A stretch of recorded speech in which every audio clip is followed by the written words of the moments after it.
이제 연인한테 받은 나체 셀카 또는 다른 사람의 성적인 사진이나 영상을 캡처해서 유포하시면 진짜 큰일 나실 수 있습니다.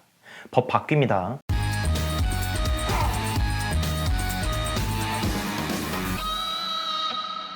자, 성폭력 처벌법 제14조 제1항을 보면 카메라 같은 걸로 성적 욕망이나 또는 수치심을 유발할 수 있는 다른 사람의 신체를 그 의사에 반해서 촬영하거나 그 촬영물을 반포, 판매, 임대, 제공 또는 공공연하게 전시, 상영한 자는 5년 이하의 징역 또는 1천만 원 이하의 벌금에 처한다 라고 되어 있습니다. 그런데 이 조항에는 치명적인 구멍이 있습니다. 그게 뭐냐면 바로 다른 사람의 신체라는 부분입니다. 이 다른이라는 말 때문에 자신의 신체를 스스로 찍은 촬영물을 다른 사람이 유포했을 때는 이 규정을 적용시켜서 처벌하기가 힘들었던 것이죠.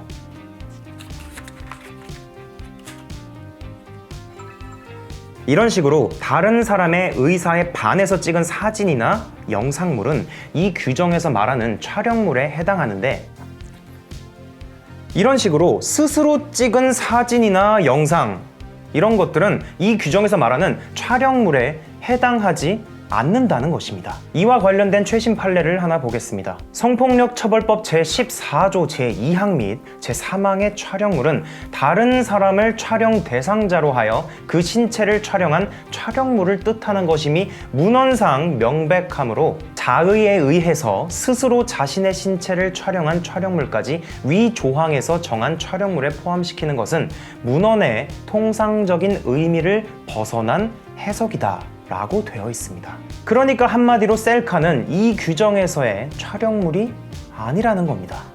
놀랍죠? 실제로 이런 일이 있었습니다.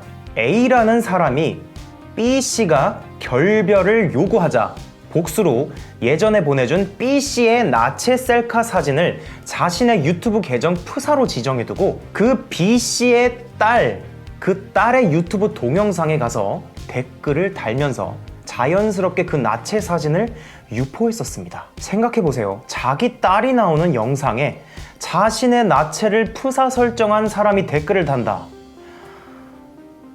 이게 얼마나 끔찍한 일입니까? 저는 이것만 봐도 미쳐버리겠는데 말이죠.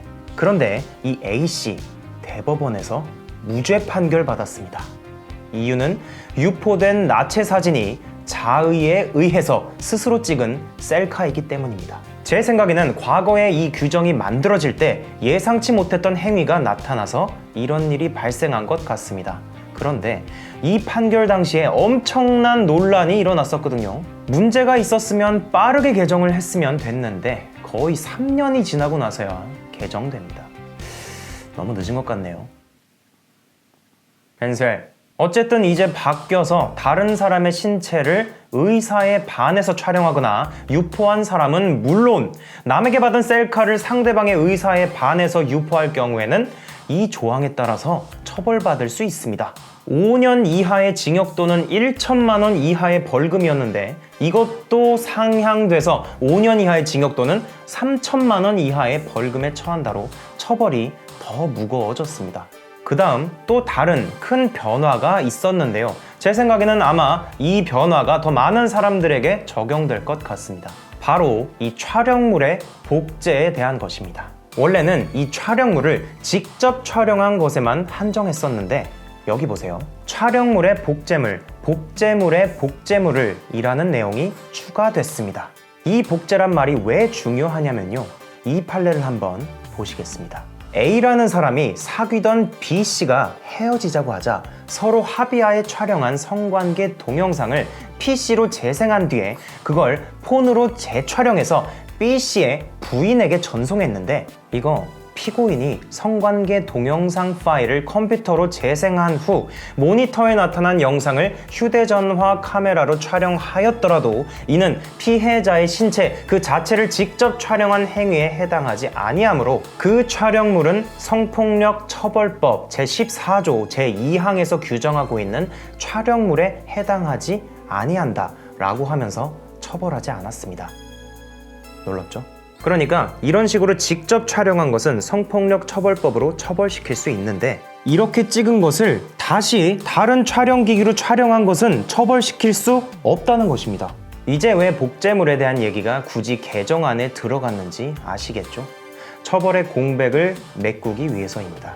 그래서 이제 이런 식으로 촬영물이 재생되는 화면을 캡처했다거나 캡처한 걸 또 캡처해서 유포하면 5년 이하의 징역 또는 3천만 원 이하의 벌금형을 받을 수 있습니다.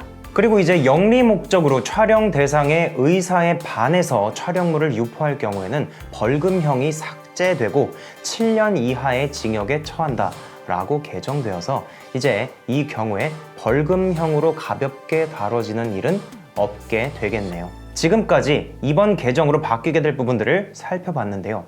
여러분들이 조심하실 게 한 가지 있습니다. 제 영상을 보시는 분들은 선하시고 아주 귀하신 분들이니까 이런 영상들을 촬영해서 무슨 목적을 갖고 유포할 일은 없다고 생각하지만 혹시라도 단톡방이든 각종 SNS든 간에 정말 어쩌다가 저런 영상을 보게 된다고 할지라도 캡처뜨시고 다른 사람에게 공유하시면 안 된다는 겁니다. 지금까지는 이런 행위로 처벌받기는 힘들었지만 바뀌었잖아요. 정말 아무 생각 없이 한 행동으로 처벌의 대상이 되실 수도 있습니다. 그리고 법적인 처벌 얘기를 떠나서 그 처벌을 피하기 위해서 어쩔 수 없이 그런 행동을 하지 말자라는 것이 아니라 이런 행위는 한 사람의 인생을 파괴시키는 행동입니다. 안 해야 하겠죠. 그 피해자도 여러분들과 마찬가지로 존엄한 사람이니까요. 오늘 영상은 여기까지입니다. 시청해주셔서 감사합니다.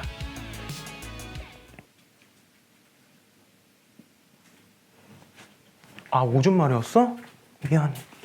미안해. 렌솔 미안해.